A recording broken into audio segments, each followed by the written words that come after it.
Well, good afternoon, everyone, and welcome to today's professional development session on technical tools for online and web enhanced learning. And they're pretty good toys in most cases. They're fun to play with. They're very useful. They can really benefit the students. And I've picked a selection of the tools, some of which we've talked about in the past, we feel are particularly useful and worth another look, and some newer ones that we haven't dealt with before. So let's see what we got. Here's what we're going to talk about today. I'm going to start with annotate.net, which is a new way to draw on your screen and share that with your students. That's free, or can be anyway. There's a free version. Padlet is probably my favorite tech tool outside of the major ones like Canvas and Zoom and things like that, which we rely on so heavily. Padlet's in a group right below that for me. I love Padlet. We've talked about this before. It's been around for a while, but it's sure worth another visit. It's the very best way I know for you and your students to share all sorts of information with one another. And it works really well with Canvas. Edpuzzle is a new one for me.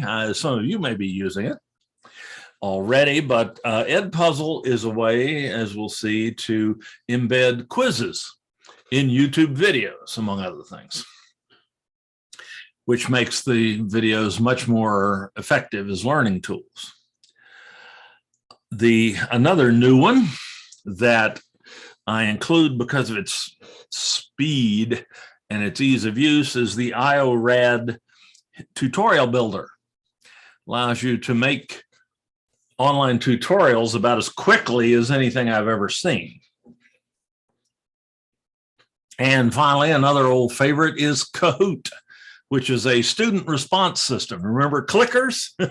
Well, Kahoot is sort of a clicker thing, but it's also a learning game. You can turn learning into a game where people it's like, think bar trivia for education. So those are the ones we're going to look at today.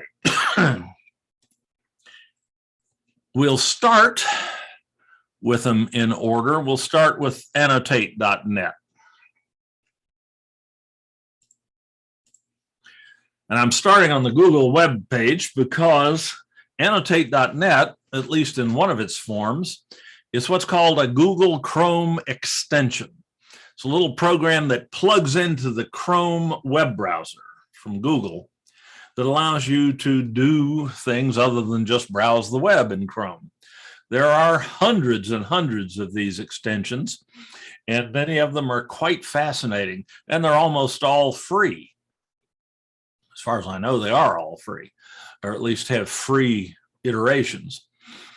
And it's fascinating to wander through the Chrome, what Chrome calls its web store, to find extensions. So I'm going to show you how to do that. So you may find something that you like even better than what we're going to talk about today. To get to this, the easiest way I know is just to Google Chrome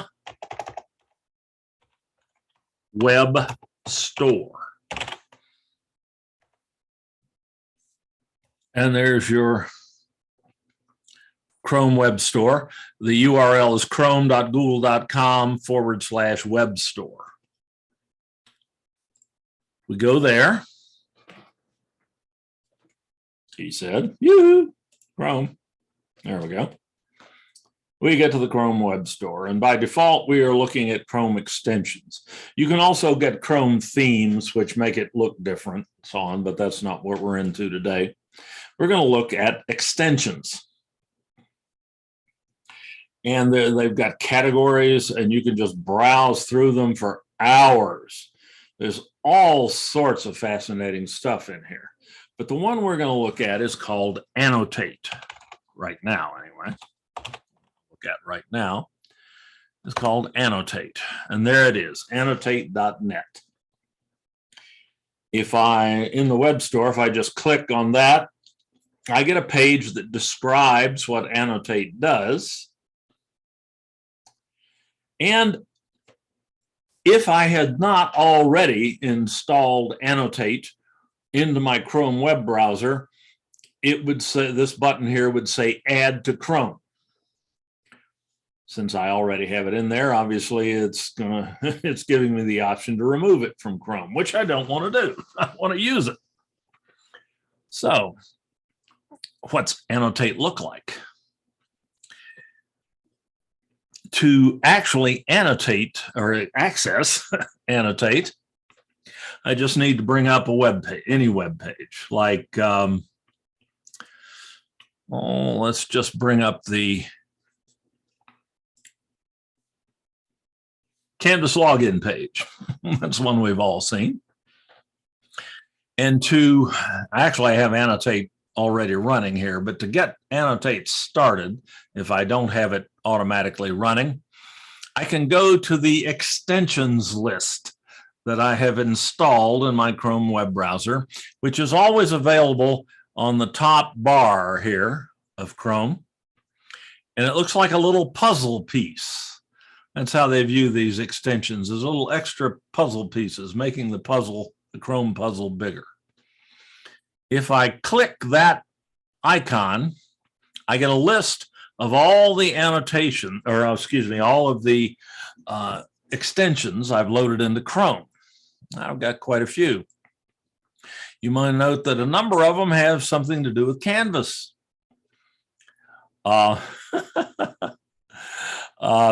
There's a lot of Chrome extensions that work with Canvas, and some of them that do things that you might want to know about, like allow students to print out an active test in Canvas, things like that, very easily. I'm not going to get into that detail today, but we have done a session, probably will do again, a session on Chrome extensions for Canvas. But today I'm interested in Annotate, which is here somewhere.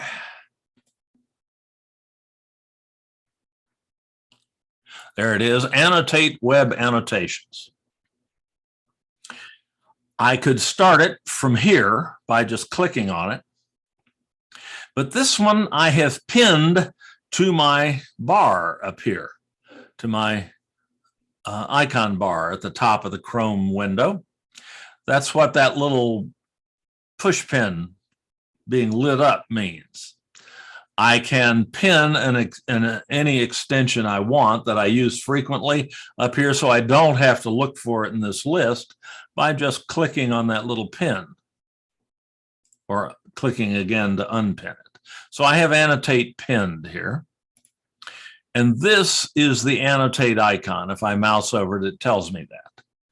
A little rectangle with a little arrow swooshing down to the left. If I click on that, I have an option to show the Annotate toolbar. And that's what I want.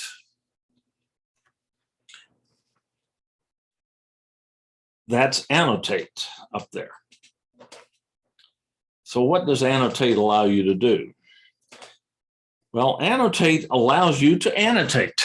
There's a surprise.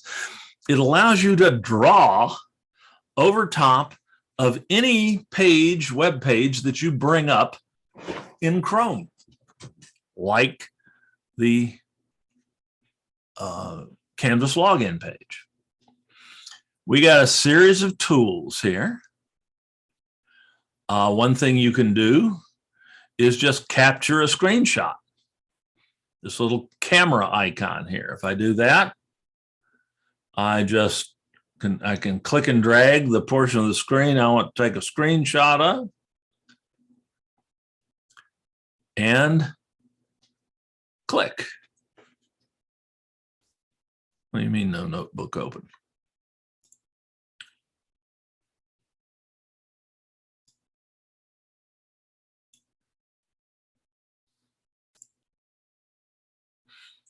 Let's copy that image to the clipboard. If I were to bring up something I could paste that into, like Word, like a Word document.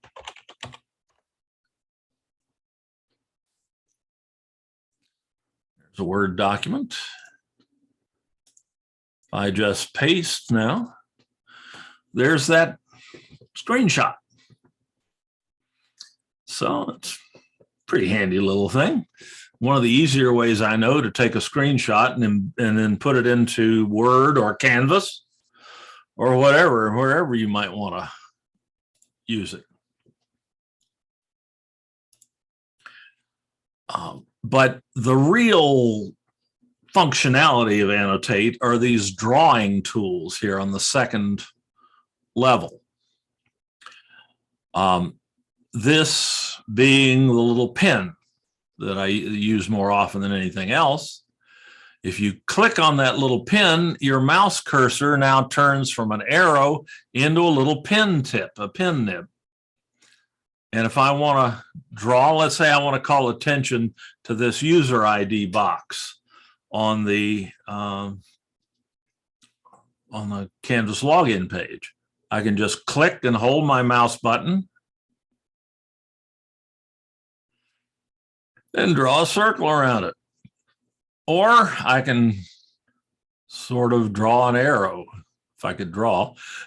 Drawing with a mouse was never one of my strong suits, but I can draw this stuff over. If I want to highlight text, I've got a highlighter, and just talk about the forgot password link down there so you can see what it is, what that is, but I've drawn attention to it. So it's just a way of calling attention to various parts of the screen, and much more effectively than just pointing to it with a mouse cursor. You can change the colors that you use for any of these tools.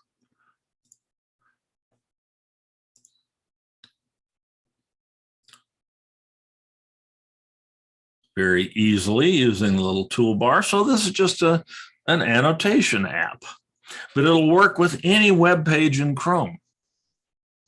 It's especially useful to me in these professional development meetings on Chrome, or excuse me, on Zoom, because I'm sharing this screen with you, not through the Zoom screen sharing tool, but through something called OBS, Open Broadcaster Studio, a video studio, virtual video studio that I use in these sessions, which allows me to do things like float myself over top of the slides and the shared screens and so on that I'm showing you. I can't do that just with Zoom.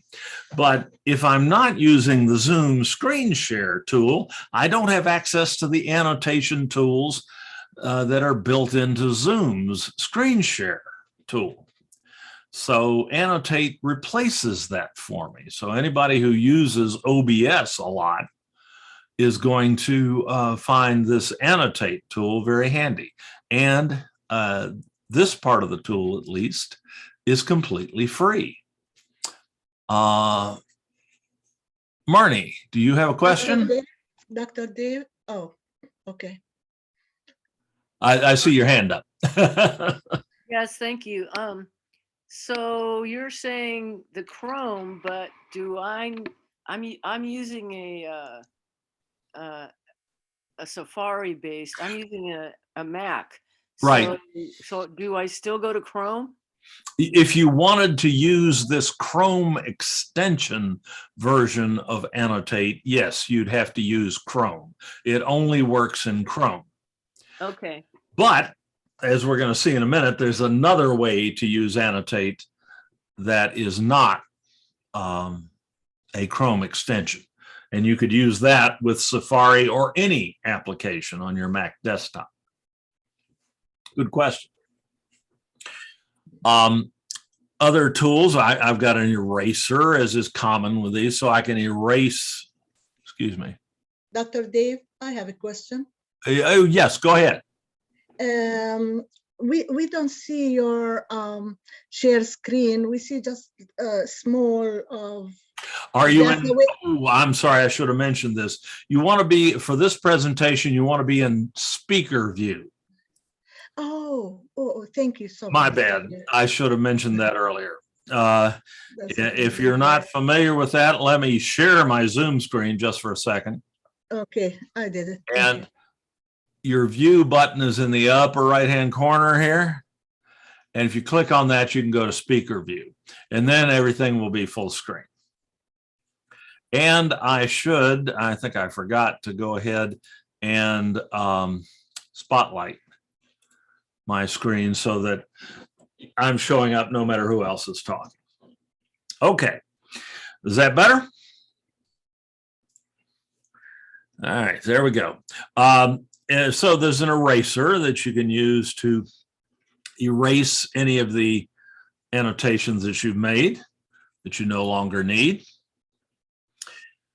You have a text tool, which is pretty common with annotation tools, which will allow you to type some text over top of this screen. If I click the big T here, I can select font within a few. I have some font options, Arial being the classic default, the classic sans serif font. I can select the size. I can bold, italicize, underline, change the color of the text, and change the background color if I want to. I don't want to do that here. So since I have that text tool highlighted, I can just click and drag and draw a little rectangle and type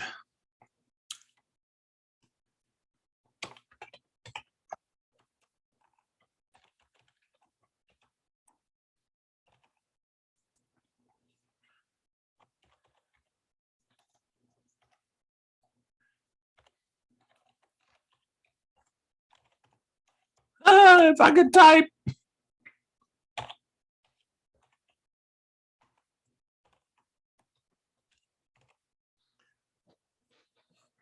So I can highlight the fact that your 10-digit user ID in Canvas is your PeopleSoft employee or student ID number from PeopleSoft. I can do something like I can draw another, since I've still got that tool active. I could draw another one here, and password is 8-digit birth date.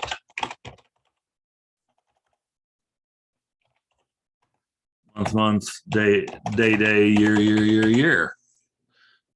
And I can move that around if I put it in a bad place. So when I'm presenting this sort of thing, I have a lot of different ways of calling attention to certain pieces of information on the screen. And this is by no means all the tools we have here. There's a little menu button here. I'm on the right screen now, a little menu button here. If I click that, I get more tools, like a rectangle tool. I can draw a rectangle around something to highlight it, or an ellipse tool.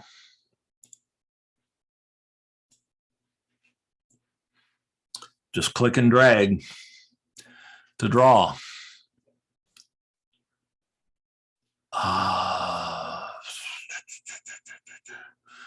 I can embed media here. I can upload an image. Or if I have my webcam working, I have another webcam that Zoom is not using. I can access that camera. Oop. Well, that sucks.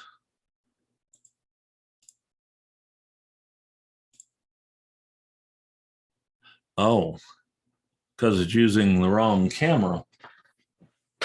Just a second, I can fix that, or I can turn that camera on. It uses whatever camera I used last, and apparently this was, I should have gone back and checked that. Let's see. POC, there we go. Okay. Here's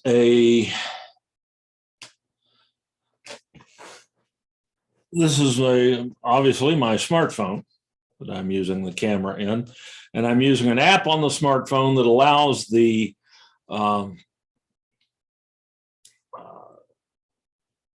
smartphone to act like a webcam to annotate.net. So I can get that going, and I can capture this image. Get my hand out of the way. That's not cool.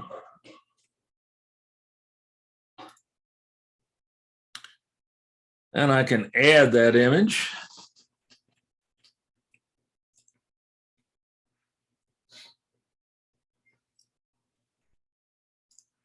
And there it is. If I go back, if I activate my mouse cursor, I can now move this image around. And get a picture of myself or anything that the camera could see, and put that right up here or wherever I like on the screen. Another annotation. And I can get rid of any of these just by, in this case, I can click the trash can icon and get rid of that.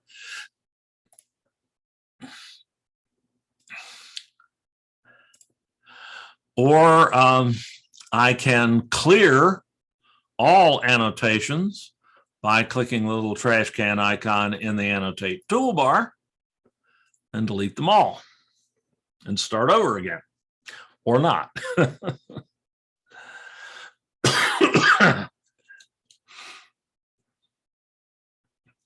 So that's basically how Annotate works. Not complicated. And this much of Annotate is free. Actually, there are a few tools here that are not available unless you pay. That's the bad news. The good news is that because Annotate is still in beta test status, Annotate will sell you a year's license to the full version of Annotate for $10 for the year, which is reasonable. What else do you get if you do that? Well, you get more than just the Chrome extension that we've been using here, which, by the way, I can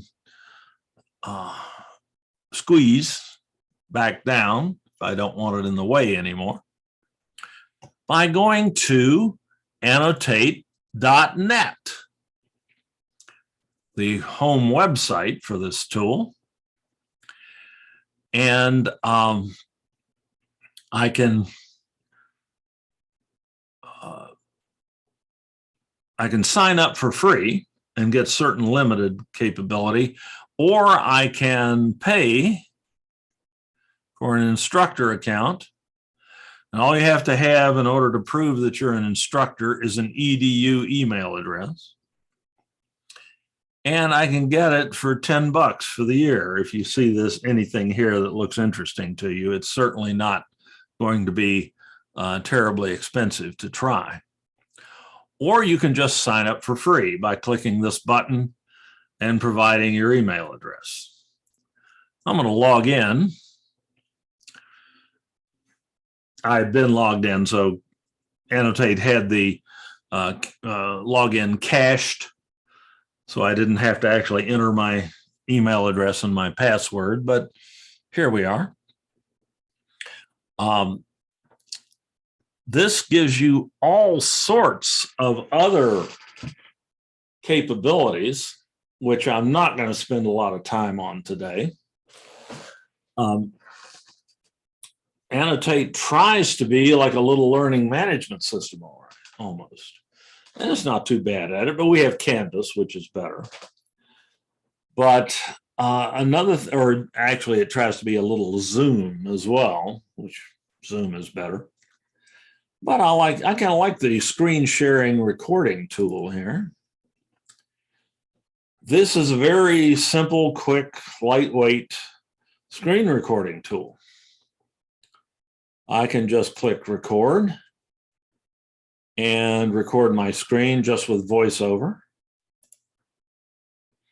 I can decide which of my screens I want to share or I want to record.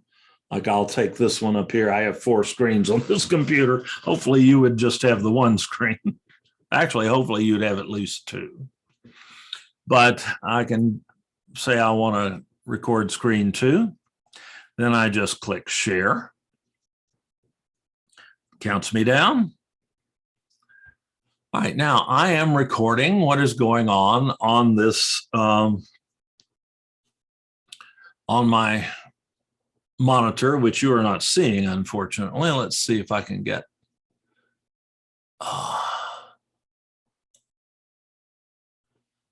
make it possible for you to see that.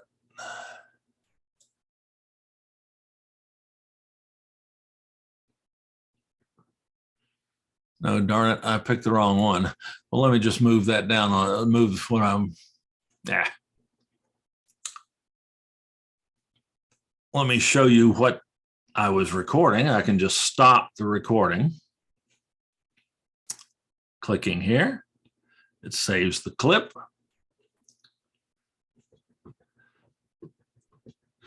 I should find that now in my screen. There it is. In my screen sharing in my content library. I can play this back.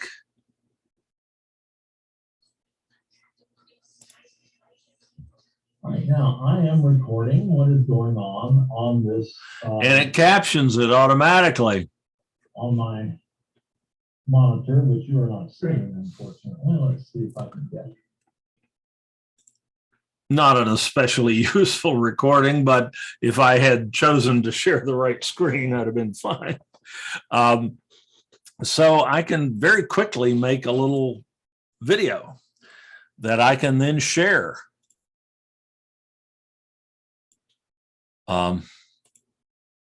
From Annotate, here's the public URL. I can just provide that link to someone. I can copy it to my clipboard and bring up a web browser and paste that into it. Or I can put this link into an email, or I can put it in Canvas.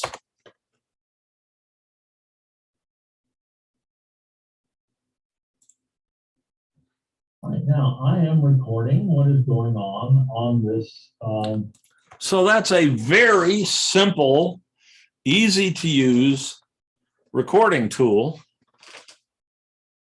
that captions the recording you make and can then allows you to share it in any of a number of ways with your students. It's great for a real quick ad hoc tutorial. The only downside I see to it, and this tool is still in beta, so it's not fully fledged yet, but the only real disadvantage I see to it for very short tutorial videos is the sound quality is not great yet. They haven't spent enough,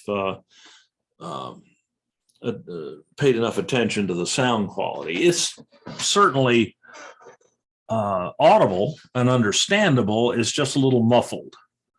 And of course, that could be because I don't, maybe there's something I haven't done. I haven't played with this very long. So it's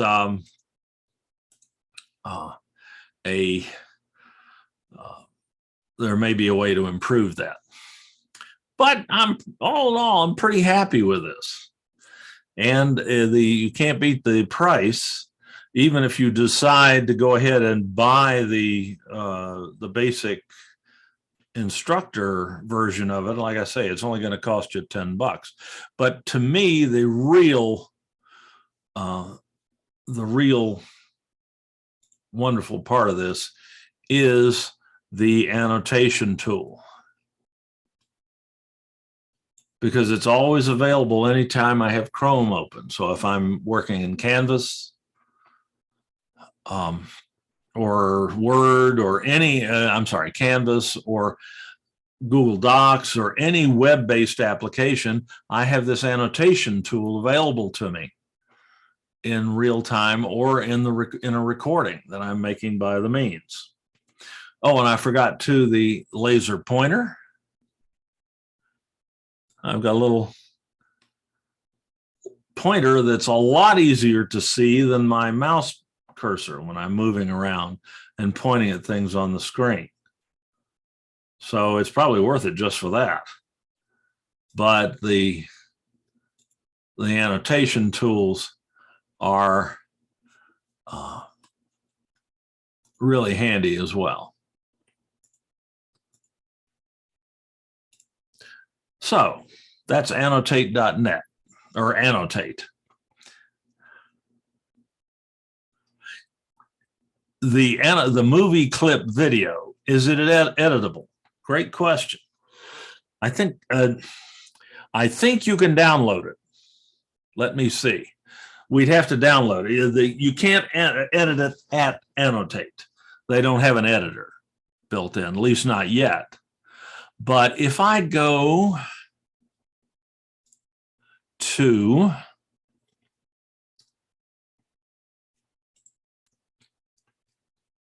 annotate.net, here we are. Ah, yes.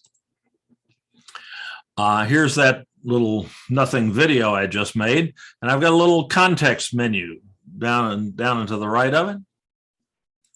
If I click that menu button, I have a download link. If I click that, I'll make the clip available for download. It's generating a video file that can be downloaded. It says it's going to take about 3 minutes. Okay. We probably don't. Let's move on to Padlet, and then we'll come back and take a look at this. What I'm going to do in order to edit that video is to download it and then load it into an editor program that I have on my local computer. My preference is Camtasia, but there are free editors that work well too. Camtasia, regretfully, is not free at the district. Oh, there we go. It's finished. So I just click here to download. I'm going to name the movie something so I can find it. We'll call this an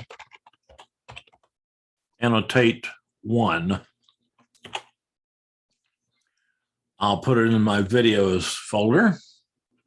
It's an MPEG-4 file, so it's a nice standard video. I'll save that. Now I can bring up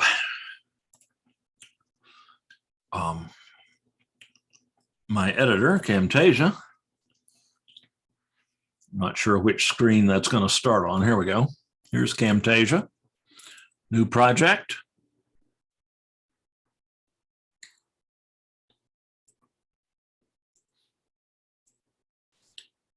And I just import that media. It's in videos. I called it Annotate 1, right? See if I can remember that.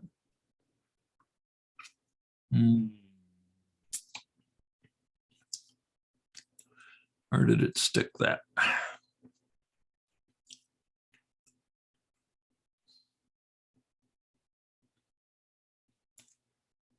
Let's sort that.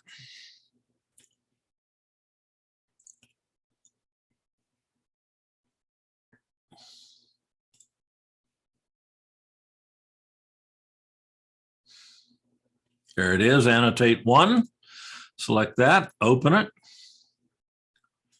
put it on a timeline. Now I can edit this video any way I like. Right now, I can cut pieces off of it. I can combine it with other videos. I can just do all the stuff I can do in any standard video editor. So yes, you can edit that video. One drawback to doing this, the download, is that the captions didn't come down with it. We'll have to recaption it at some point if we want to use it. But we could do that in Canvas Studio or lots of other places. Okay, that's really all the time I want to spend on Annotate. That's not the most serious one we're going to talk about today. Probably this one is. This is the most useful of all the tools we'll play with today. Padlet is like a bulletin board, a virtual bulletin board, but not in the sense that a Canvas discussion topic is a bulletin board. Padlet is more like an actual bulletin board where you just tack stuff up onto it, like a picture, or you might hang up a document that people could flip through, or lots of other things. And Padlet is also free for limited use. The new free account on Padlet gives you 3 different bulletin boards that you can use for different things in different courses and things like that. They have raised the price on it a little bit. If you want up to 20 Padlets, I think it costs you $7 a month. About what the Disney streaming service costs.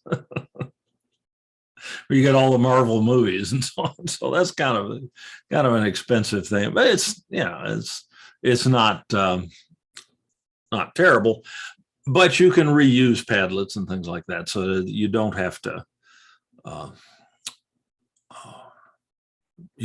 pay for it if you're just getting started with it and want to try it in certain circumstances.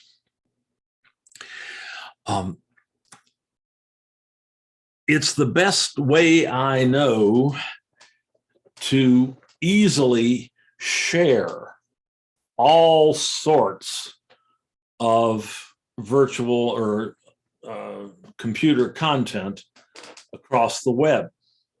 It's a lot easier to use than Canvas in that regard. But though Padlet does integrate nicely with Canvas, you can embed your Padlets into Canvas. But just think of it as a cork board that you can slap all sorts of electronic content up onto. You can sign up for a free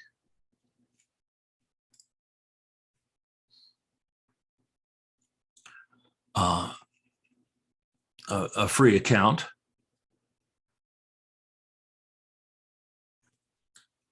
And up here it says not a member, sign up in the upper right. And let me get Annotate out of the way. This is another website. So I have Annotate here.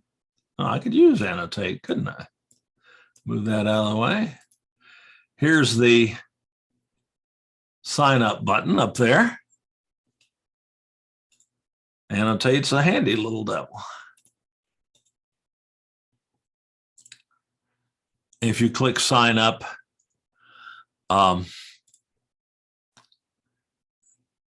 then you can sign up. If you have a Google account, which almost all of us do, you can sign up with Google, Microsoft account, or your Apple account. Or you can use your email as your password or as your user ID.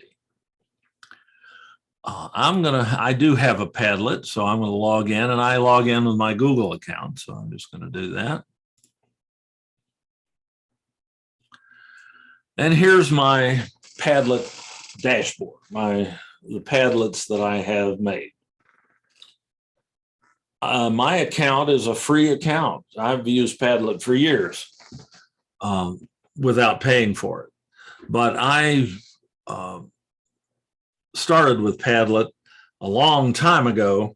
And at that time, the free account gave you 10 Padlets instead of 3. And they're fussing at me a little bit over that, but they haven't cut me off yet, so I don't know. The first thing you have to do in order to use Padlet, once you've created yourself an account and logged in, is to create a Padlet. And the interface is designed to be as simple as possible. And here's a button up here that says make a Padlet. Not hard to find.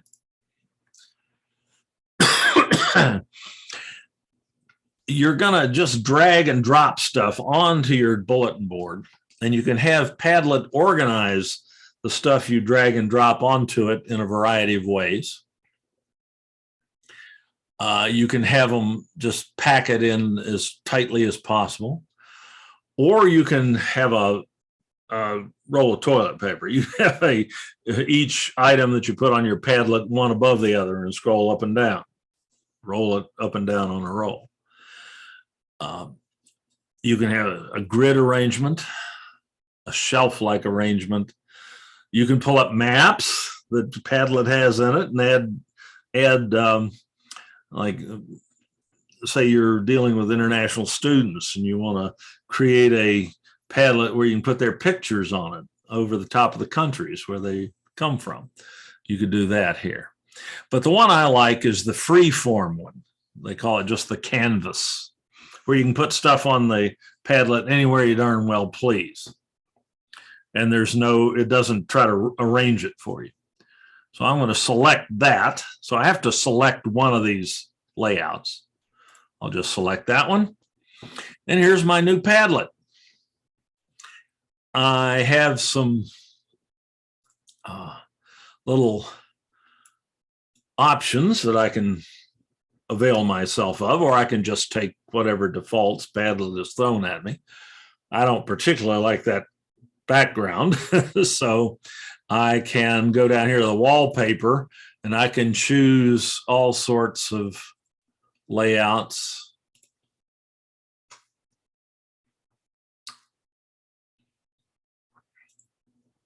Just a second, getting rid of something that's bothering me here on another screen. There we go. You were being bothered by that as well. I had a virtual background running that didn't interact well with this.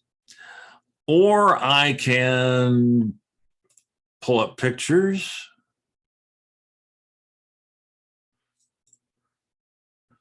So I have a pretty background of any kind I like. Then I can go back and I can title it. This is Padlet for class 5/18, 2022. So just so I remember. I don't need a description. I can just wipe that out. We'll need this link a little later on. After I show you how to work this, I'm going to ask you to come in and play with this. And all I have to do to make that possible is to send this link to you. Because a Padlet is designed to be a shared space with you and your students. So you can put stuff on the Padlet, but the students can too. I see some of you shuddering a little bit, thinking about what your students might put up there. There is an option to, let me get myself out of the way here. There is an option to moderate, to set the Padlet to moderation, require approval. If you turn that on, they can post something to the Padlet, but no one else will see it until you okay it. So in the case of someone misbehaving, you can fix it, and something inappropriate will not appear on your Padlet. Never had the problem, so I never had to use that. And there's some other things. You can change color schemes and things like that, but none of that's all that critical in terms of using Padlet. So I'll just click next. And that's all I need to do. I'm ready to start. And here's my Padlet. Well, how do I tack stuff onto this background? Well, the simplest way to do so is to just double click anywhere on the Padlet and you get a box that will allow you to add content. You can give it a subject. Think of it as a little email message or something. I can make this a subject. Welcome to Padlet. Again, it presumes you can type. And then you can go down below and you can type a message like, please contribute to our Padlet. And I'm going to give you the capability to do that in a minute. And then I can publish it. I can drag this around. I can edit it. I can delete it. I believe only the owner of the Padlet can do that, though, me. But I'm by no means limited to just typing text here. I can put all sorts of stuff on a Padlet. If I double click, I have, here's some common, these little icons here constitute common things you might add to Padlet, like upload a document or take a photo. Say I want to take a photo, I can do that. It's going to start the camera.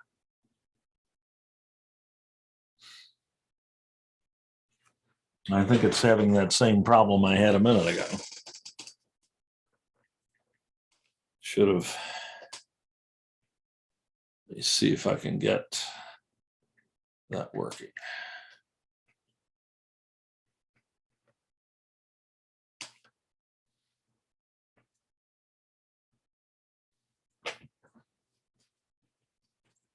Let's see, did I not give permission to that?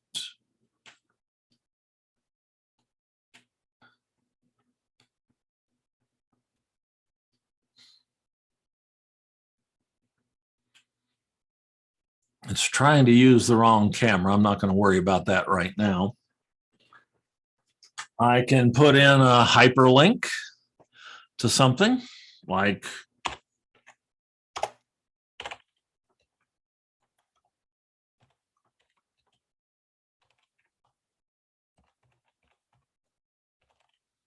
our on-demand site that we talked about earlier. Just press enter. Takes it a second to get that. Whoop. That's not sdccdolvid.org. Well, let's see.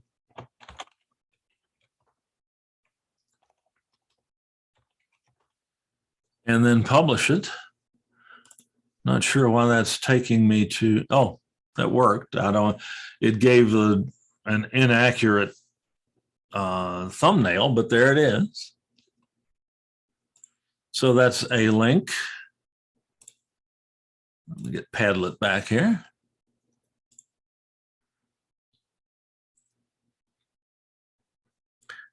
And double click. I can put all sorts of things in there. For instance, I can put a YouTube video in. I just need a YouTube video link. Let's see, find YouTube here. There we go. And pull up my YouTube studio. Go to my content. Let's say I want to link to this video, this tutorial video I loaded on YouTube.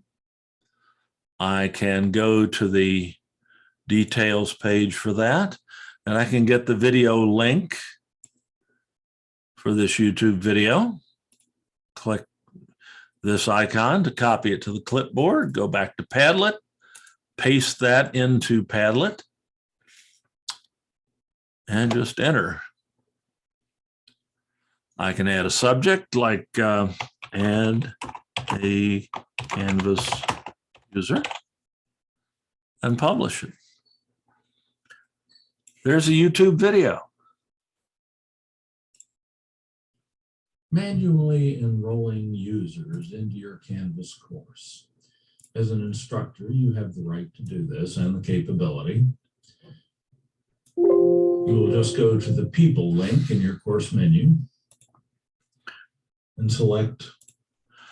So that's a great way to share a tutorial video with your students, or for your students to share a video that they have made with you and with their peers.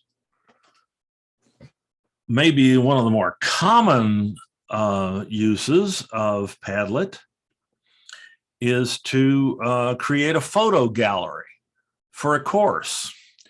Now, I've been adding to the Padlet just by double clicking anywhere on the board, but I also have this pink circle down here with a plus sign in it. I can add content by clicking there as well. I get the same thing as if I double click on the background. And I can upload an image. But I actually don't have to be that complicated. If I want to put an image on a Padlet, I can just bring up a file manager window, File Explorer, because I'm on a Windows machine, or the Finder if you're on a Mac. This works just as well on a Mac as it does on a PC. And I can find my pictures. And let's see, let me find a picture here that might make some sense. There's a picture of me. I can take that and I can just drag it and drop it onto the Padlet and publish it. I want to see it bigger. I can do that, or by itself, I can do that. So it's real easy to load pictures onto Padlet. And I can make that bigger or smaller by clicking and dragging the corners.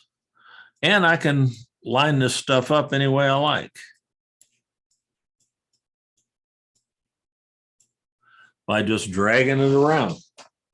I remember I chose that free form option. And I'm not limited to putting typed text and pictures and web links and videos on here either. I can drop just about any kind of computer file I want to share with someone onto my Padlet. Basically using the same technique I use with the videos, or with the images, excuse me. I can go to my documents folder and I can look for a PowerPoint file. For instance, I can just take that and click and drag it. Takes it a second to upload it to Padlet. Gives you a little diagram or a little animation to keep you entertained. This is a seminar PowerPoint. And just publish it. And then if anybody wants to view that PowerPoint file, all I have to do is click on it. Padlet will fetch the file and will create a viewer for it. And then you can just click your way through the PowerPoint deck. That's a heck of a lot easier. I can just close that with the X. That's a heck of a lot easier than it is to put a PowerPoint, to link a PowerPoint into a module in Canvas. And I'm not limited to PowerPoint presentations either, of course. I can do that with Word documents, PDFs, most any computer file. And if it's not something that Padlet can display, it can at least make it possible for the students to download it. So Padlet is absolutely the most shareable or the most functional sharing tool that I've ever seen. And all you have to do to give someone other than you access to your Padlet is to go to this share button up here in the upper right and copy the link to the Padlet to my clipboard. And now I can go to the chat tool and send that to everyone.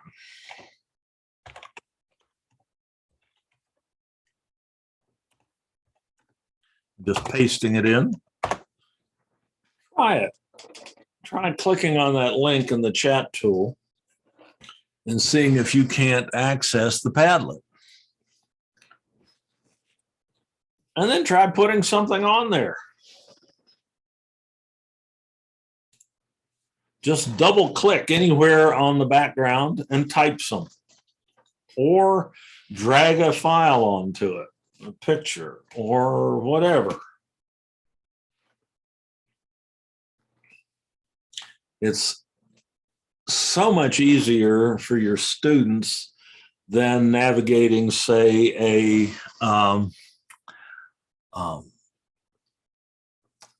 the discussion topics in Canvas. And we had a question go by there. Let me see.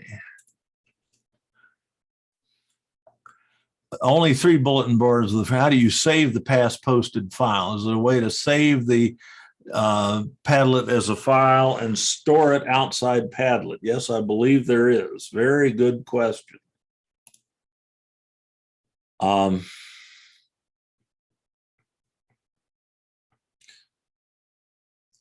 Archive is one way to do it. Export. Here we go. Export.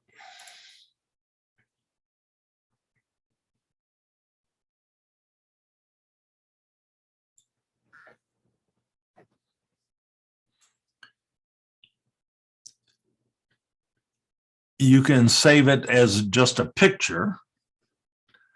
You can save it as a PDF image or as a CSV file so that you actually have access to the links.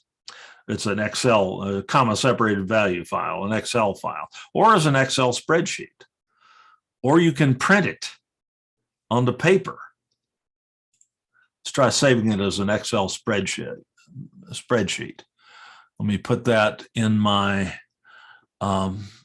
documents here. Oop, wrong document folder. I'll put it in downloads. Save it. Now, if I open that up,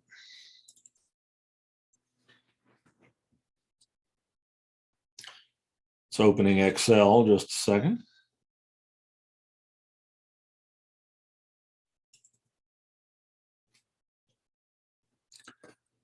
All right, here's what that looks like. Enable editing. There we go. Oh. Microsoft and I have a disagreement going, but there's the file. So here's the actual content.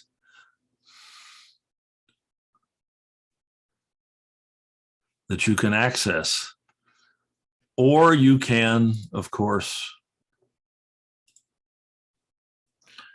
just get, if it's like just a series of photographs, you can just save it as an image or a PDF. So good question. Hadn't really thought that through. I just reuse the Padlets. I don't ever seem to need more than 10 at a time. But if I only had 3, I'd probably want to download it and then delete it from my Padlets and replace it with another one. That's a very good question. All right.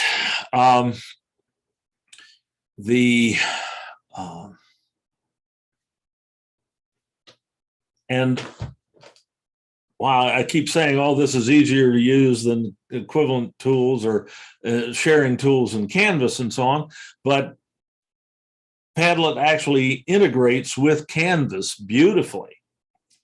When you share, when you go to the share button on a Padlet, you can get just the link to the Padlet, which I've already provided to you, or a QR code. Padlet is very mobile friendly. There's a Padlet app on both iOS and Android that you can use to view Padlets and add content to Padlets. And you can use a QR code to get you to it on your phone. You can just take a picture of the QR code and your phone will bring it up. But if you want to embed it in Canvas, you can get the embed code here. There it is.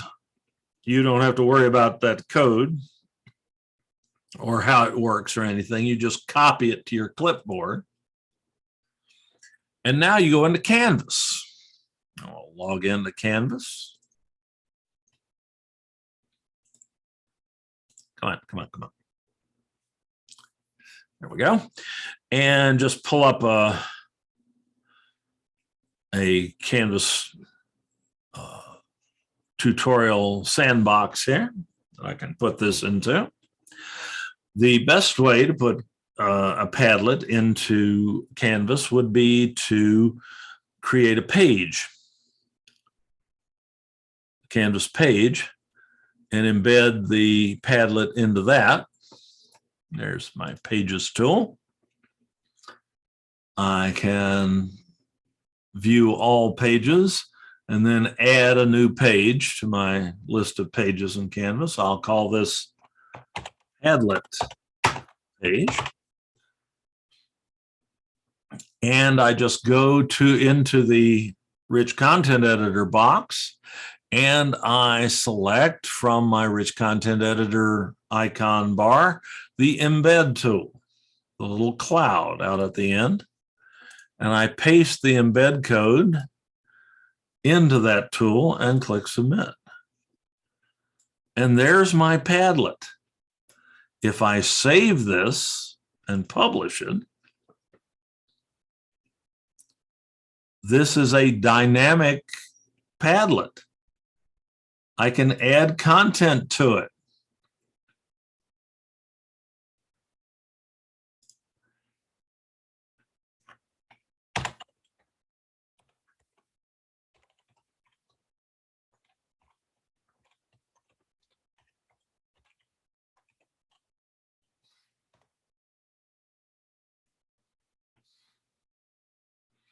Works just like it does when I'm directly connected to Padlet through a web browser, but I'm in Canvas. So to eliminate your students having any difficulty in getting to the Padlet, you can just embed it in a Canvas page in your course, and they can view it from there. They can add content to it. They can pull content off of it that you put up there for them.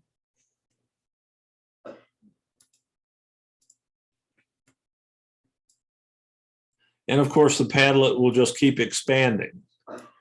You don't ever run out of room, or I've never run out of room in a Padlet. You can just keep, it'll just keep growing and growing and growing. I suppose there's a limit beyond which it won't grow, but I've never gotten to it. So, terrific sharing tool. It's a heck of a lot easier to me to share content with your students through Padlet than it is to go and put it in a module in Canvas. So, Padlet. Any other questions about Padlet?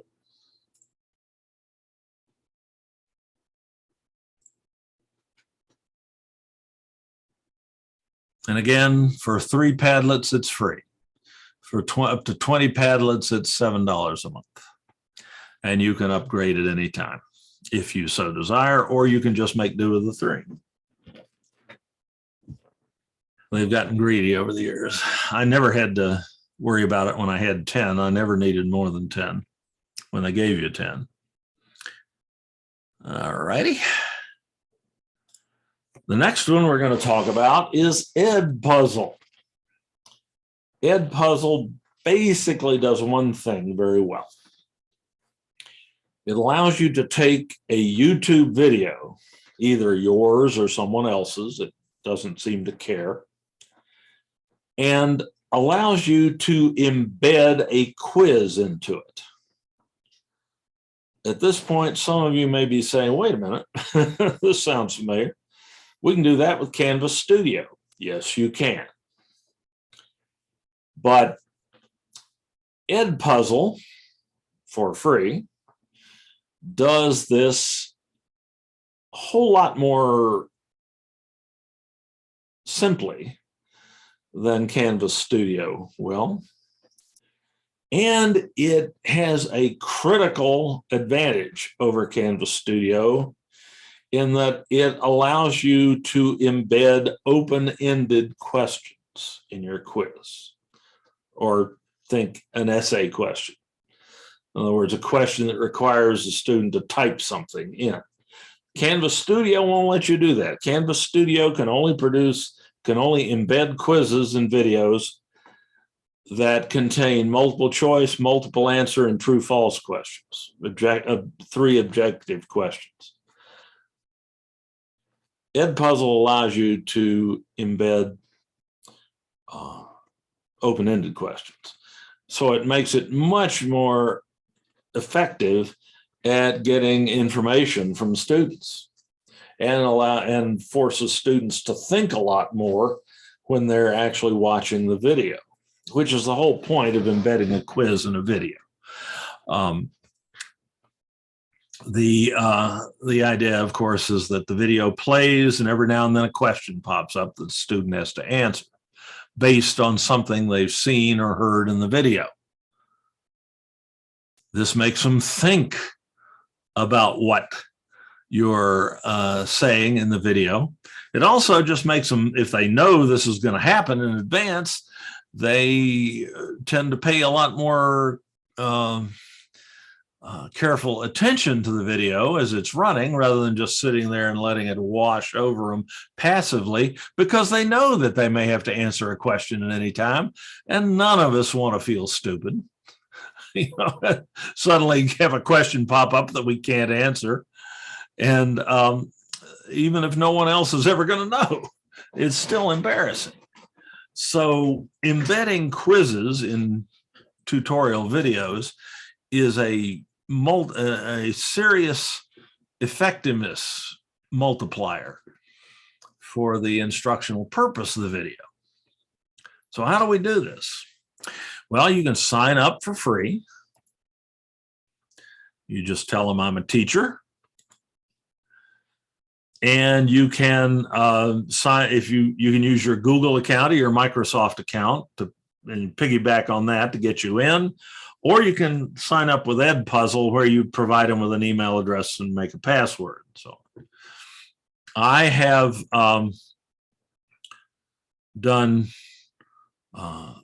just use my Google account, which I do whenever I have that option, just for simplicity's sake. So I have to go up here and log in, and again, tell them I'm a teacher. And actually, I guess I haven't done Google. Oh, no, there's Google. Oop. Okay, so now I'm logged into an account at Edpuzzle. Edpuzzle tries to do more. It tries to sort of, you can create classes and share video with, or share these videos with students through the classes in Edpuzzle and so on. But we have Canvas for that, and we don't really need to do that. What we really need is just to be able to create to take a YouTube video, although it doesn't have to be a YouTube video. You can do this with video files that you have on your local hard drive as well, but generally found it to be more effective to put the video onto YouTube and then use Edpuzzle on it. But you get started with all that just by clicking this Add Content button up here. and you're going to discover video content, I believe it is. I have to think about that. Nope, upload video. There we go. And to get a YouTube video in there, you just need the share URL for a YouTube video. We can get that by going to YouTube. Here's that. Well, let me do a different video this time. Here's, let's see.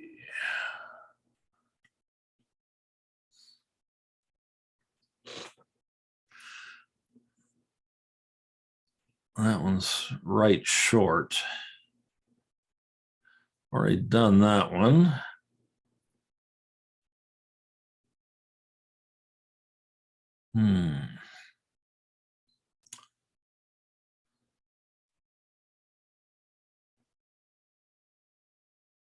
No, let's just use that same one. It's only 1.5 minutes, or a little under 2 minutes. Shorter is better here. I don't want to take too long with this. So I'm going to take that same video. I'm going to copy the video link to my clipboard. And I'm going to go back to Edpuzzle and paste it into that box. And then click search.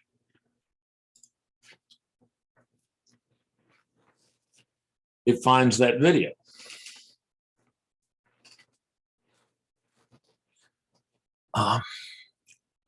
It will allow me to actually do a little bit of editing on the video. I can actually cut some of the video out if I wish. Enrolling users into this and manually enrolling. So let's see if I get down here.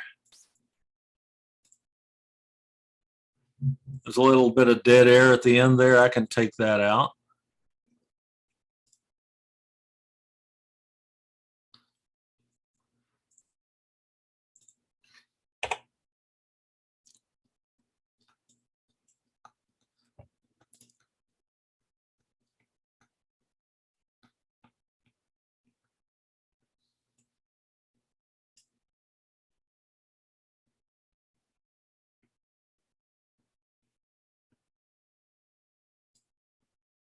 By just rolling that in. So I can do a little bit of basic editing here. I can add a voiceover to the video if I don't already have it, but I do in this case. So what I'm really interested in doing is adding questions to this video. So how do I do that? Well, I just play the video and listen for an opportunity to add a question. Manually enrolling users into your Canvas course. As an instructor, you have the right to do this. And I'm going to make this a little easier for you to hear by using the NC, by using the Zoom screen share here and share sound. This will be a little easier for you to hear now. The capability. You will just go to the people link in your course menu and select add people. All right. Let's say I want to add, my options here are to add a multiple choice question, an open-ended question, or just a note that'll pop up and explain, give some text explanation. But what I'm really interested in here is questions. So I'm going to add a multiple choice question. So now I just write a multiple choice question. Write the question text. Where do you click in the Canvas course menu to add a user to your Canvas course? Question mark. And clean up the mistypes. Okay, there's a question. Now I have possible answers. Well, how about pages? How about people? I can add more answer choices, gives you 2 by default, but you can add as many as you like. What are some other, let's see, other things in the Canvas course menu? Confer Zoom.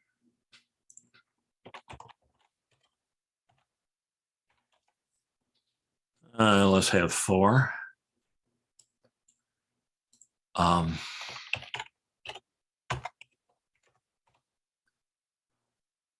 Okay, then I mark the correct answer, which is, of course, people. This one's not a real tough question. But the idea is not to make these questions tough necessarily. It's to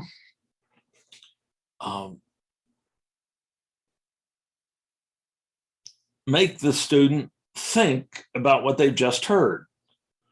And that tends to help with the conversion of that into long-term memory.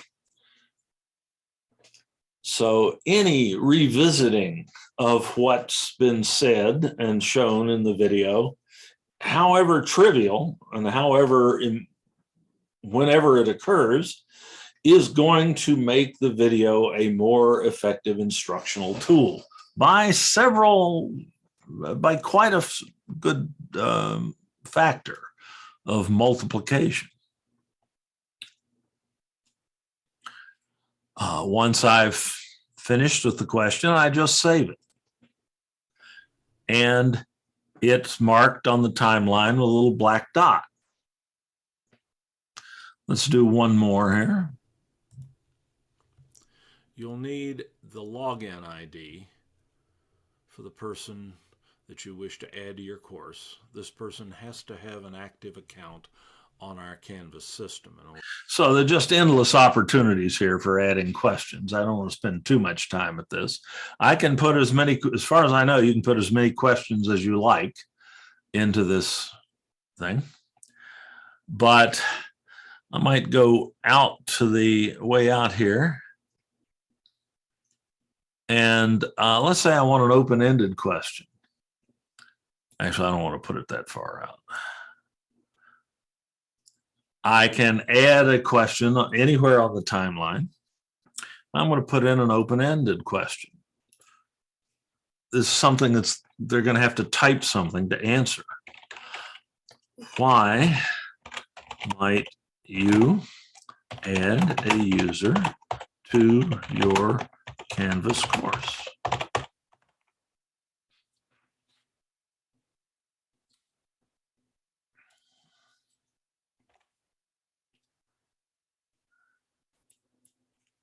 And save. Let's see, I don't know if I can change the location of this later. No, I can't. Okay.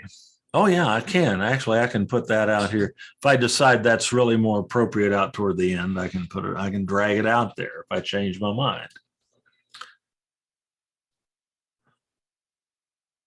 And once I'm done adding, I can just continue. Add users. The next time that user logs into the Canvas system, they'll be asked to accept enrollment into your course, and then we'll have access to it. Okay, so I've added a couple of questions, one multiple choice question and one open-ended question to this video.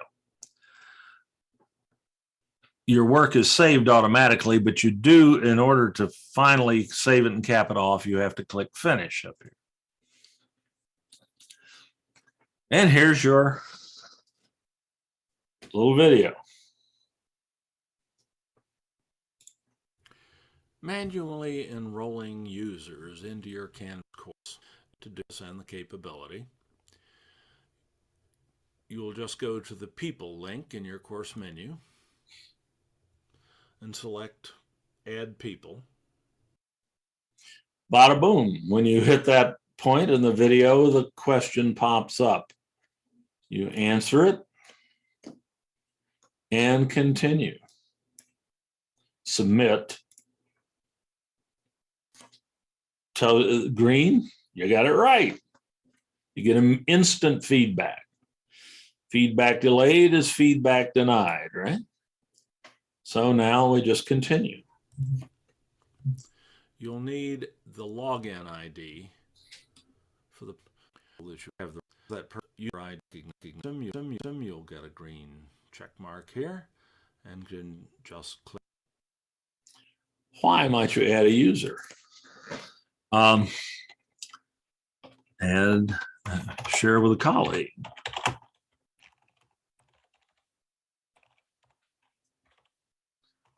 Or let a former student, you got to be careful with that because of FERPA, or let a former student see some course content. I want to be sure you don't have the people link enabled for users if you do that.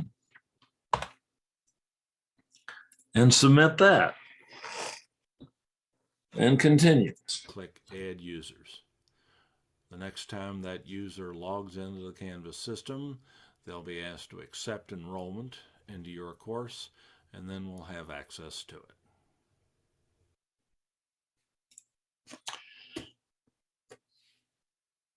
So, how do you share this with your students? Becomes the next question. How do you actually use this in Canvas? You can do that by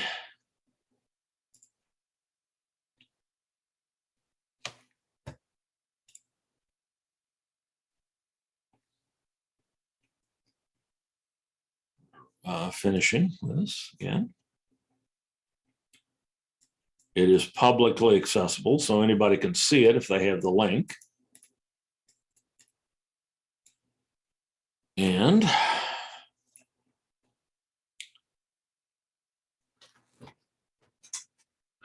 now I can just go back to my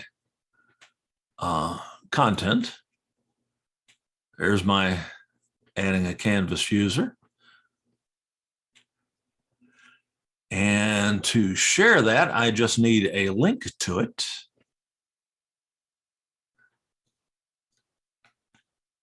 That's what I'm trying to remember here. Okay, move to folder. No, assign. Assign this video to a class.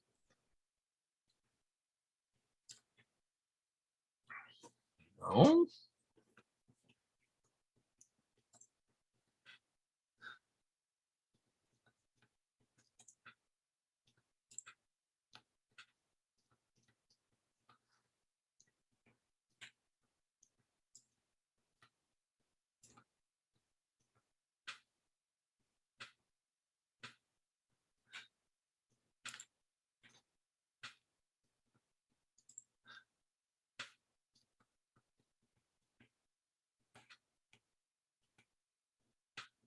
Because I know there's I guess I do have to put it into a class. Sorry, this is not, I'm not as facile with this as I might be. Let's share assign to a class.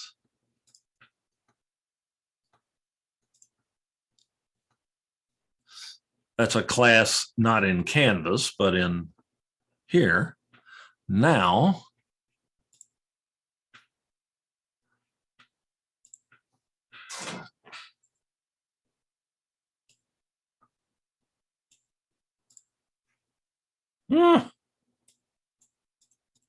was it as simple as just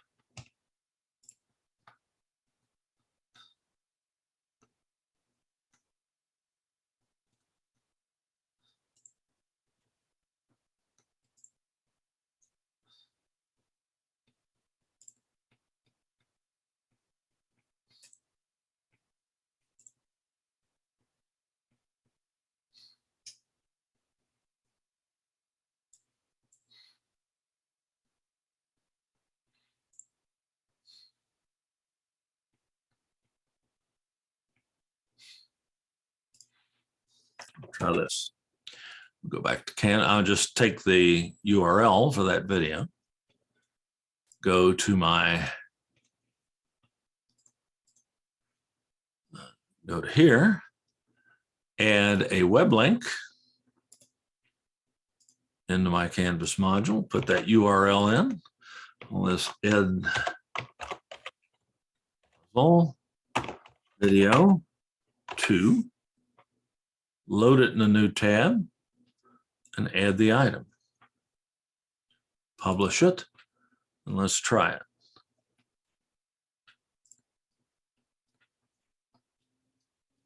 Yeah, and that's it. So that's all there is to sharing it with your students. There's also a way to get an embed code for this, but that escapes me right now. I'm not going to worry about it, given that we have a couple more tools we want to look at. But you can then share this video with your students. They can watch it. Manually enrolling users into your Canvas course. As an instructor, and they don't know when the question is coming. You will just go to the people link in your course menu and select Add People. And there's the question, and so on. So it's even possible by creating a Canvas assignment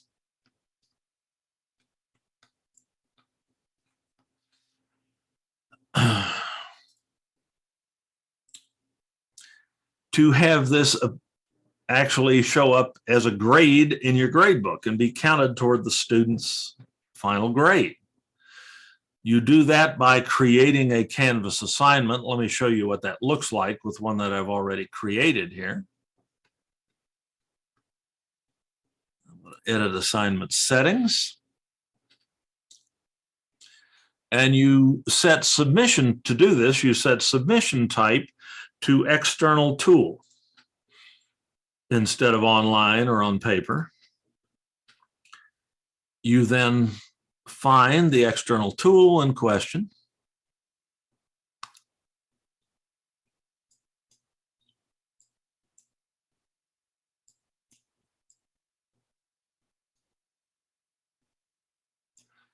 Edpuzzle.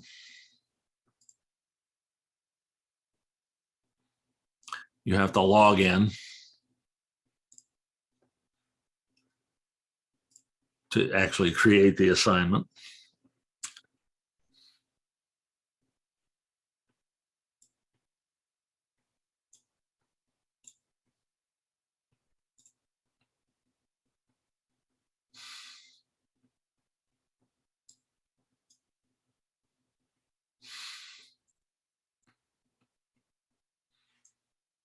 Well, I have signed in with Google. Oh, user not. Oh, I'm logged in with the wrong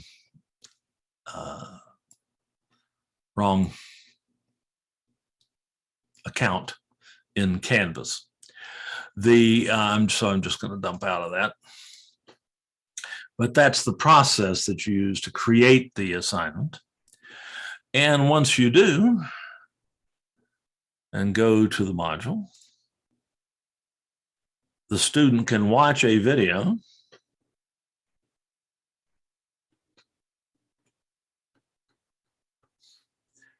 and again, I'm logged in as the wrong user, so I'm just going to dump out of that. But this can result in a column, will result in a column in your grade book and an actual grade being entered into it. So Edpuzzle, like Canvas Studio, can produce quiz embedded videos that can actually be used for evaluation, for assessment, and can actually automatically enter the grade into the grade book.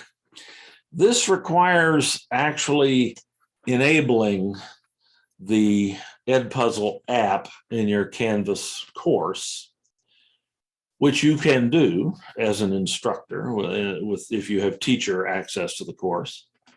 But that's another level of complexity that I don't want to get into right now.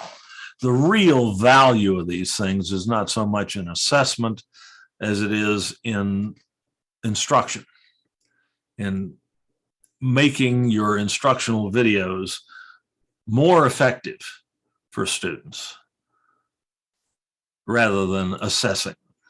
But if it's something you really want to do, send me an email, and I am working on a tutorial on how to do this that will have, I'll have all the logins correct and so on, and everything will line up.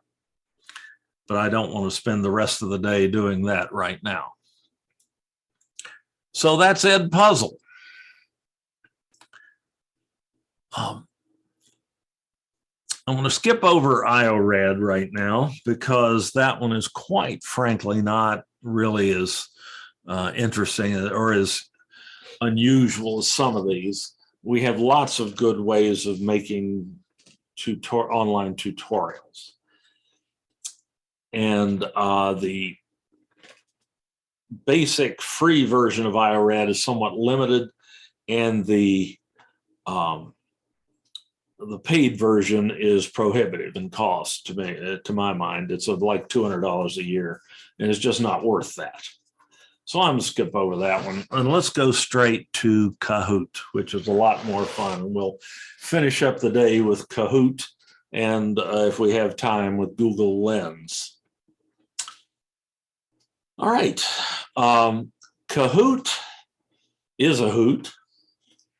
It's an educational game. As I mentioned earlier, basically bar trivia. It allows you to display a question with some possible answers, multiple choice question, basically, at least in its most basic form, which is what you get for free.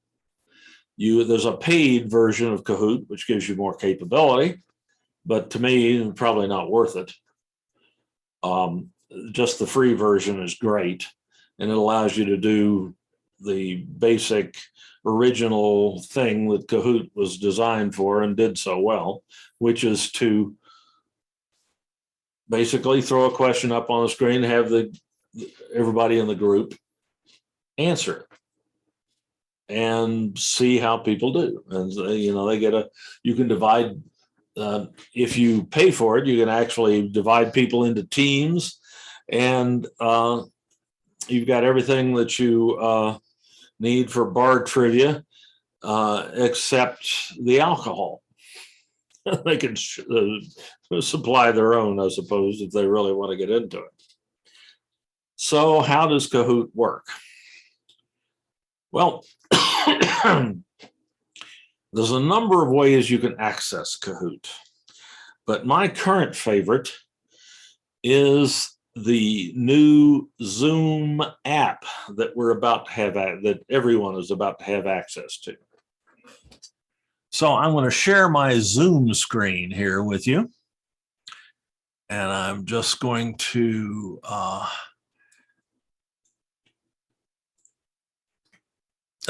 that's not what I wanted to do. Let's do,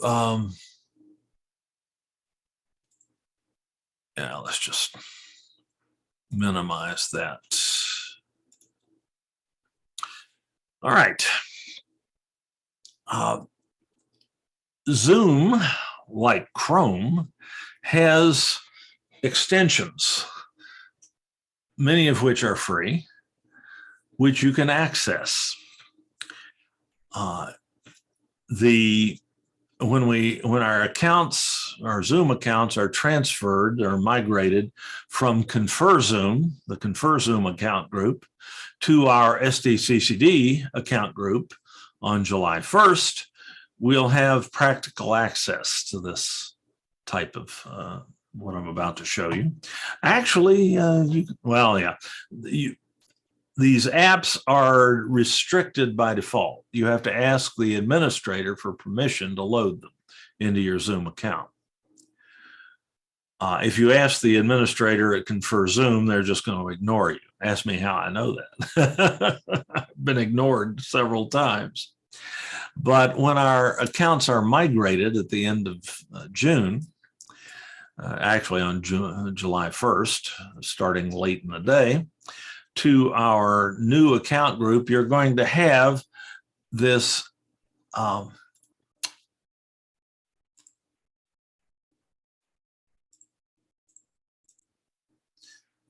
this apps tab here in your Zoom menu. You'll have it now, but you'll actually be able to do something with it. If I click that,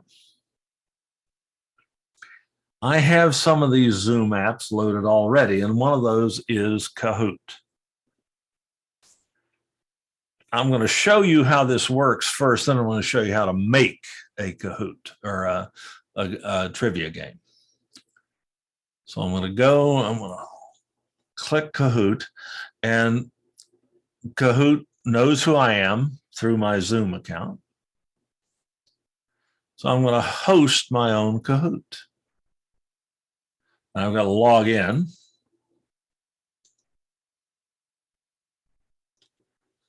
There's my login. I've created a free account at Kahoot.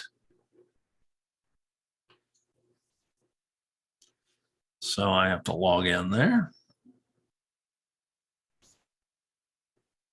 App. Let's try Google. I think I did that.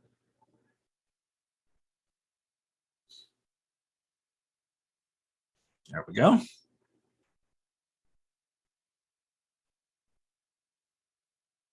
It's logging me in.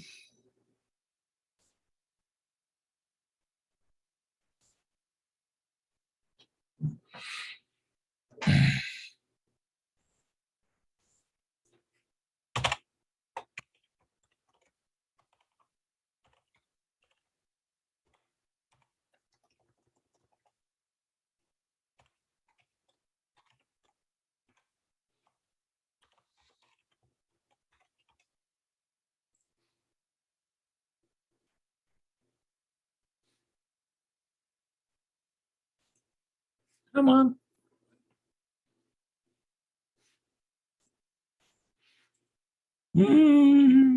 Oh, that's interesting. Let's see here. Let's go back to Kahoot.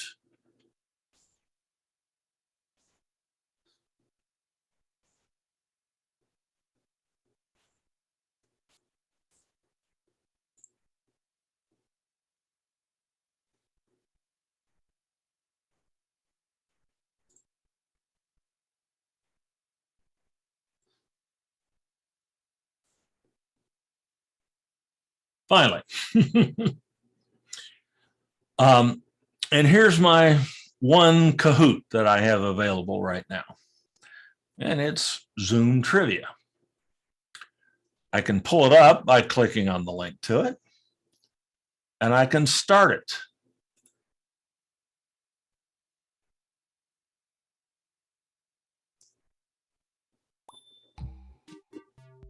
Okay, it provides me with a pin and instructions on how to use it.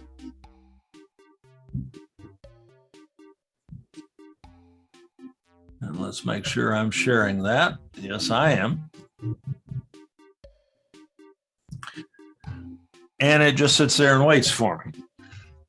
Now, I need players. That would be you. What I would ask you to do is go to www.kahoot.it, which is their response URL. I can put that in the chat tool here.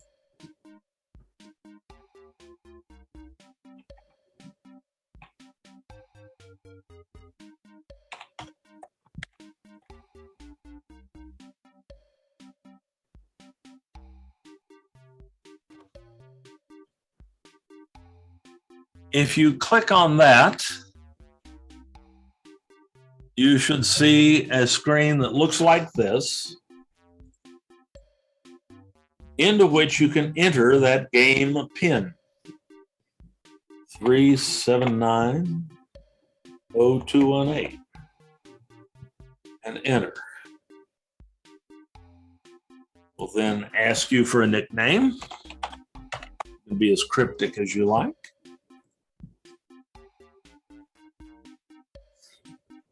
So now I'm in as me there.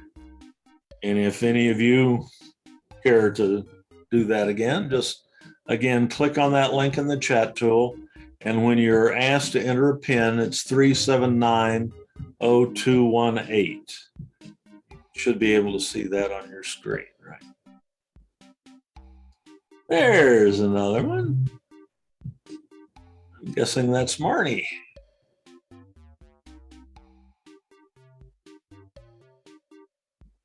There's Helen. Very good. And you should be seeing something like you're in. And here you are on the screen. So this app makes Kahoot so much easier to use in a Zoom meeting, which is how we would normally use it. You could also do this in a classroom with laptops and things like that, but it works a lot better this way. So now we've got 3 of us going, and you can see my screen over here as well. So I'm going to start the game.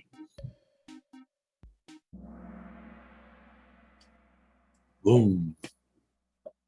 Count it down. How much does it cost to use Zoom at the SDCCD? And here are your answers. $15 a month, and I have 20 seconds to answer, and it's counting me down. $10 a month, $20 a year, or it's free. Well, on your screen, your pop-up with the Zoom, and I waited too long. I needed to go over here and click the right answer, which was it's free. Oh, well. So I missed that. And you all did too.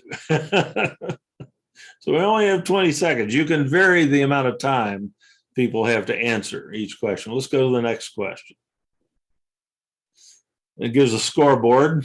All of us are miserable. So we go to the next question. Students do not need, it gives you time to read it. This is true or false? Well, over here I have blue is true, red is false. Boom. I've answered.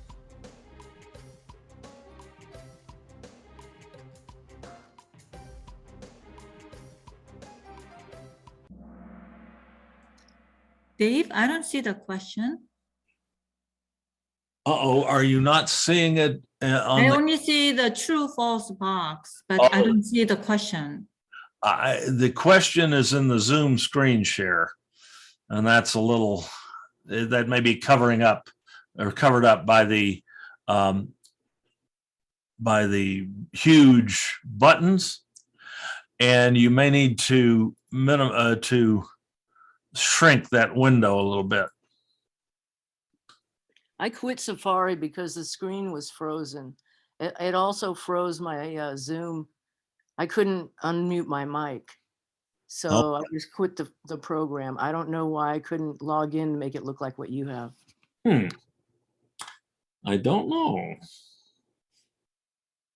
As you can see, it's operating here, even though I'm in the Zoom meeting at the same time. Let me stop this share and start it again.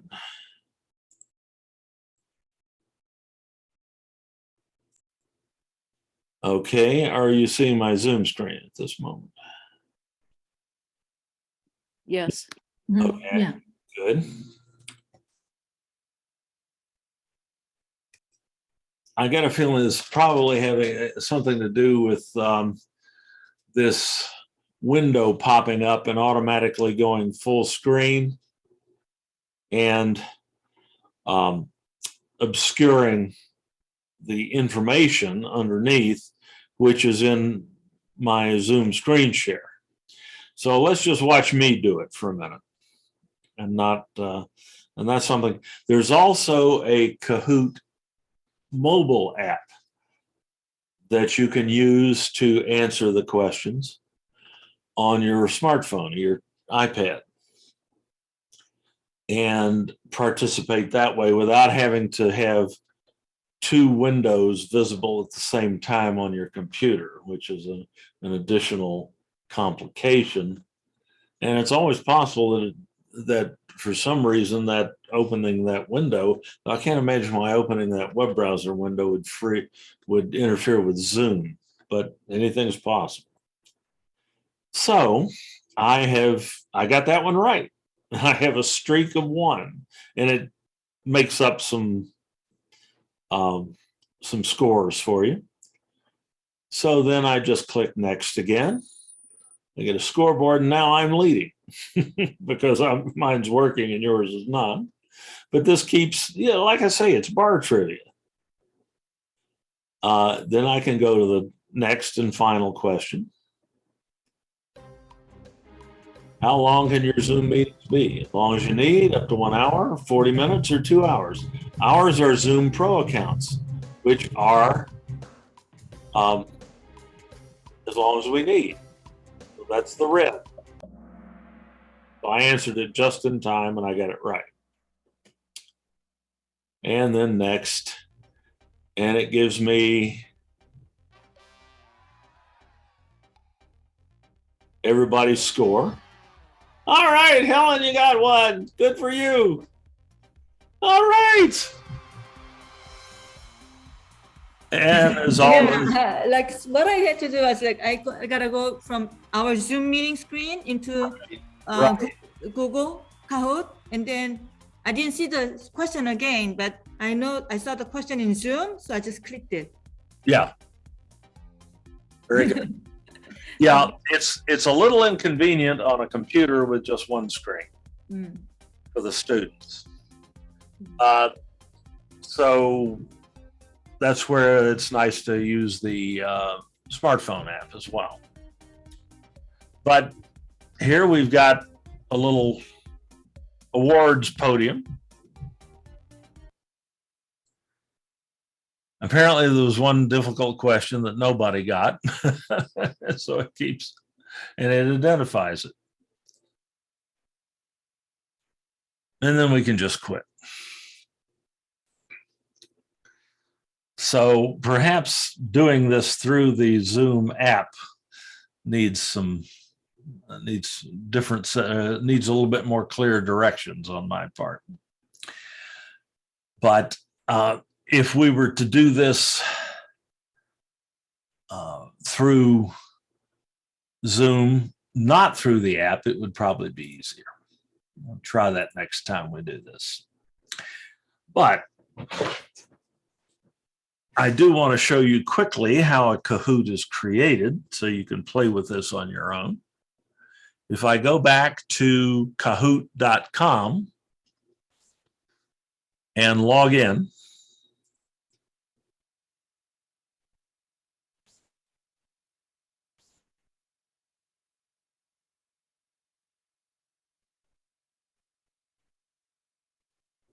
I can create a game, which is basically just a little multiple choice quiz.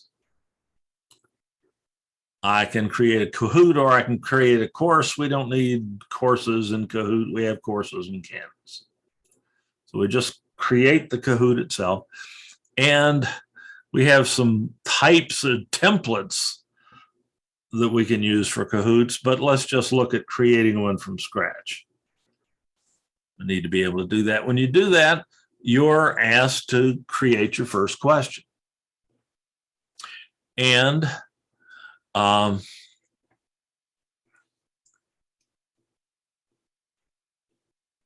so we add question. Well, it comes up assuming we want to add a question. And what can we ask about Zoom?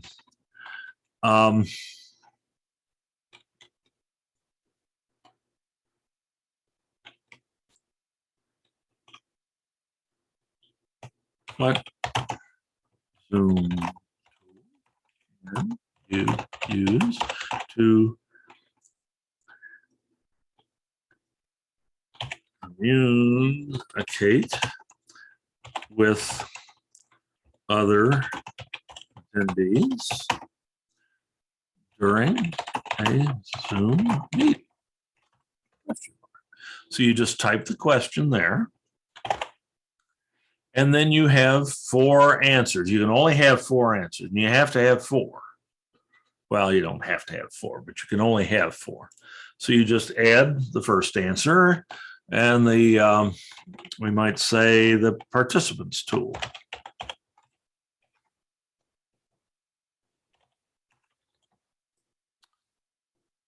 or the chat tool,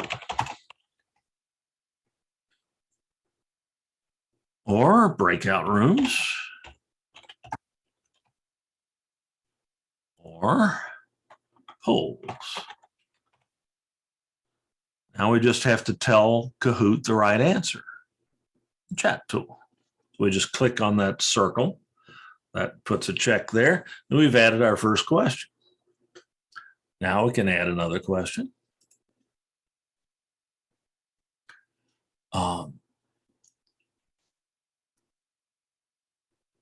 Quiz is a multiple choice question.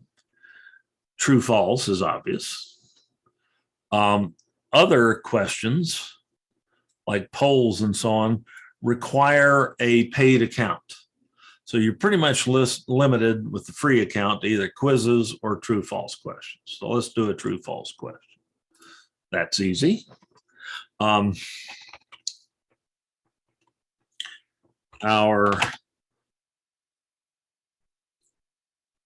SDCCD Zoom Pro accounts allow up to 300 attendees in a meeting.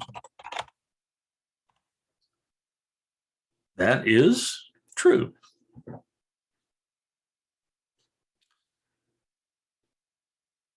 I just keep going then, adding questions until I'm done. When I'm done, I click Save. I have to enter a title for the Kahoot so I can recognize it later.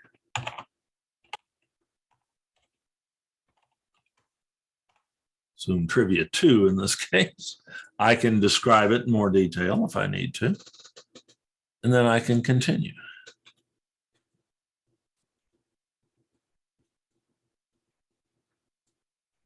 I can test it, or I can actually play it now. Or I can say I'm done. And since I've got 2 minutes left in the session, I'm going to say I'm done. And now that I have another Kahoot that will pop up when I access Kahoot that I can use with my students in Zoom.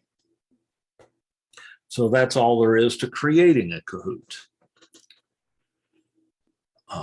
The only hard part is thinking up the questions and the answers. It is addicting. And once you get your students, it's a great icebreaker in the middle of a long Zoom session. Or you can do this in the classroom. And the students can load the Kahoot app on their smartphones and participate in the classroom, and you just throw your Kahoot up on the screen, just like we just did. Indeed, you don't even have to do it. You certainly don't have to do it through Zoom. And you can have teams. So here's the game pen. The students just pull up their Kahoot app and enter that pin and start it. But it won't let it start until I have players. Let's see if I can just test it.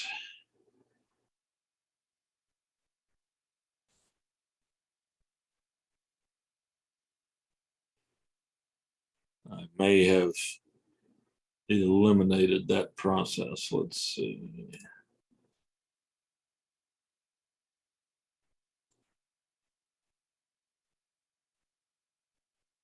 Yeah, I guess I can only do that as I'm creating it.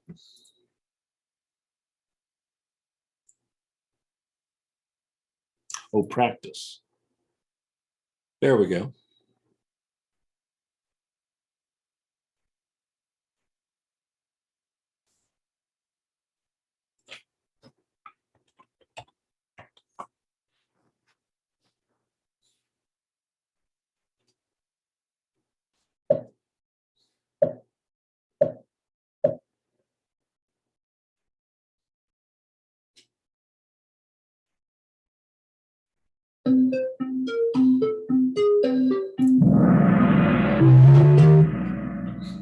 So this is running Kahoot outside of Zoom, which I probably should have done.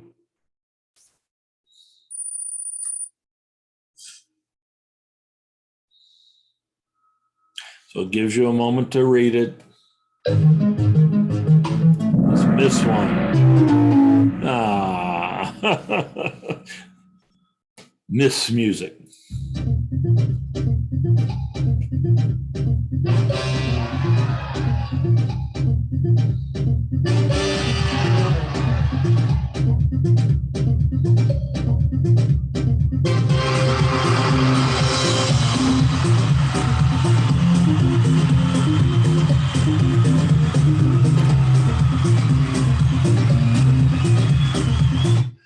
So that's how Kahoot looks if you're just playing it over the web on the computer rather than through that Zoom app, which I need a little more thought on and a little bit more careful directions on. My bad. So we've taken a look today at Annotate, at Padlet, at Edpuzzle, and at Kahoot. As I said, IORAD is just not as useful as the others, so I didn't want to do that. These are by no means the only interesting tech tools out there, and we'll do this session again at some point in the future, and we'll pick a different set of tools. If any of you want to try one of these and have any questions about it, or need some help with it, please feel free to email me. And here's my email address in case you've lost that. Yeah, I got that right. And I'm always happy to hear from you. Oops, I think I sent that just to meet you. Just a second.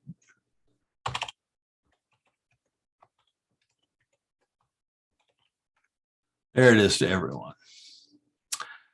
All right, and let me look and see if there are any outstanding questions in here.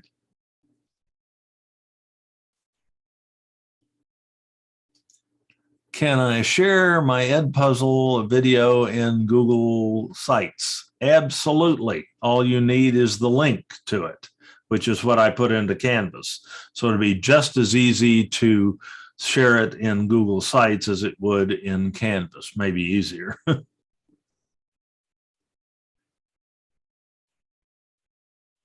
Answered most of these. Does Annotate work in Safari? No, we talked about that. Extensions are indeed programs. Okay. That we seem to have covered all the questions that were in the chat tool. Does anybody have anything else? Please feel free. I'm happy to answer questions as long as you have.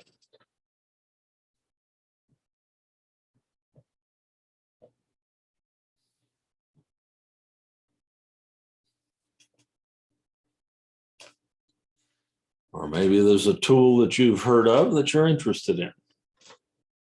Maybe it's something I've heard about. Michio, thank you for coming.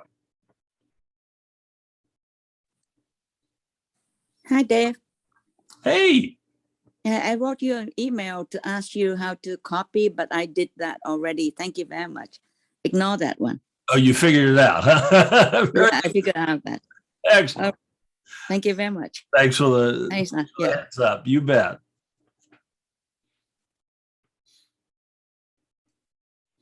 Thank you, Dave. This Padlet and the what is it? The Annotate was very interesting, eye-opening experience. I'll try to play with it. Thanks, Dave. Great. Yeah, Padlet, I love it. Just you could almost teach a course in Padlet without Canvas. It's that good. Yeah, or you could just make up one page in the Canvas course and then just like a welcoming or introduction for the whole class in there, right? And then you embed your Padlet and do everything else there. I swear to goodness, it has that capability, and it's so much more intuitive Mhm. than Yeah. Canvas. Yeah, very interesting. Thank you, Dave. Thank you for coming.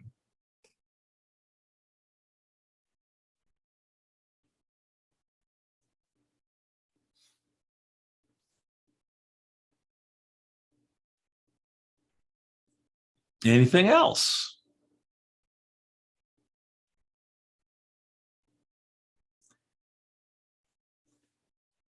If not, I will wish you all a lovely evening. Thank you, Dave. Just want to say thank you for all the stuff you taught us today. Oh, thank you for coming, Lena. And I appreciate it. And I'll see you next time. I'll be here. We've got Okay, thank you. Have a nice day. We've got one more this month, next Got week, one more? and then I'm not going to offer sessions when you're making and giving final exams and so on. I know you have better things to do, but I'm going to start back up in June. Oh, okay, I'll be looking for you. We'll be running all summer, and for the rest, I just signed up for another year, so Okay, I'll be here for a while. thank you. Okay, God bless. Thank you for coming. Bye. Bye-bye. I'll see you then. Bye-bye. And Rodney, thanks for sending your email.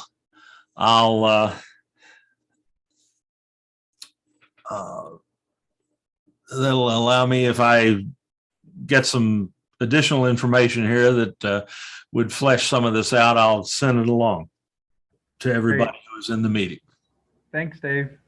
Thank you. All righty. Take care and see you again soon, I hope.